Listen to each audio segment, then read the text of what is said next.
Speak up for democracy, लोकतंत्र के समर्थन में जोर से बोलो।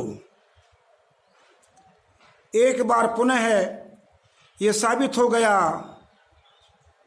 कि भारतीय संविधान में जो लोकतंत्र स्थापित किया गया है वह लोकतंत्र अब वैसा नहीं रहा है।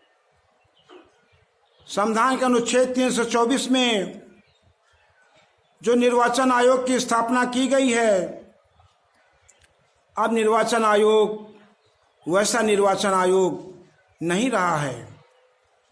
अब निर्वाचन आयोग की बिल्डिंग से ईमानदारी उस निर्वाचन आयोग भवन को छोड़कर चली गई है।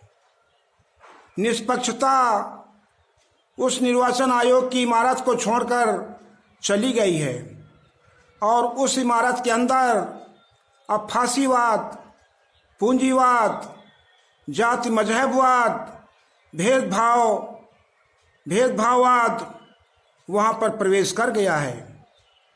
आपने देखा बिहार में बदलाव की बयार को किस तरह से मजहबी चुनाव आयोग ने पलट दिया। जनता के आदेश को झुठलाते हुए जो लोग जीत रहे थे उन्हें हरा दिया गया और जो लोग हार चुके थे उन्हें जिता दिया गया। बड़े कमाल की बात है कि जिसे मेजॉरिटी मिली है, जो बहुमत में आगे है, वो विपक्ष में है और जो बुरी तरह से अल्पमत में है वो सरकार चलाएगा। ऐसा हमारा लोकतंत्र हो गया है।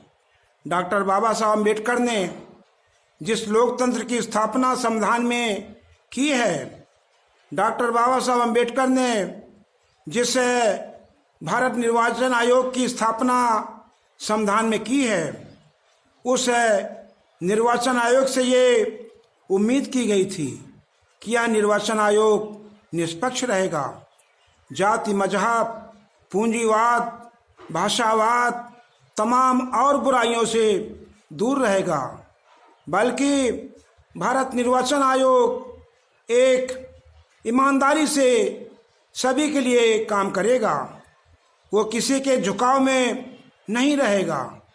ऐसी संस्था बाबा साहब ने बनाया था, लेकिन ये संस्था आज ये जादूगरों का ये घर बन गया है जहाँ मनमानी चलती है।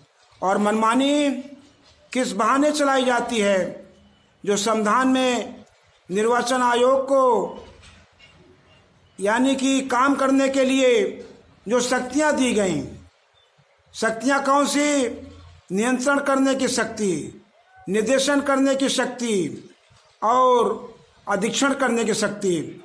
इस शक्ति के बहाने निर्वाचन आयोग मनमानी करता है। चाहे आम लोगों के नामांकन पत्र खारिज करने का मामला हो या नतीजे घोषित करने का मामला हो, सब जगह मनमानी देखने को मिलती है। बिहार में क्या हुआ, सबने देखा कि किस प्रकार से इसे तैराकी प्रतियोगिता बना दिया गया।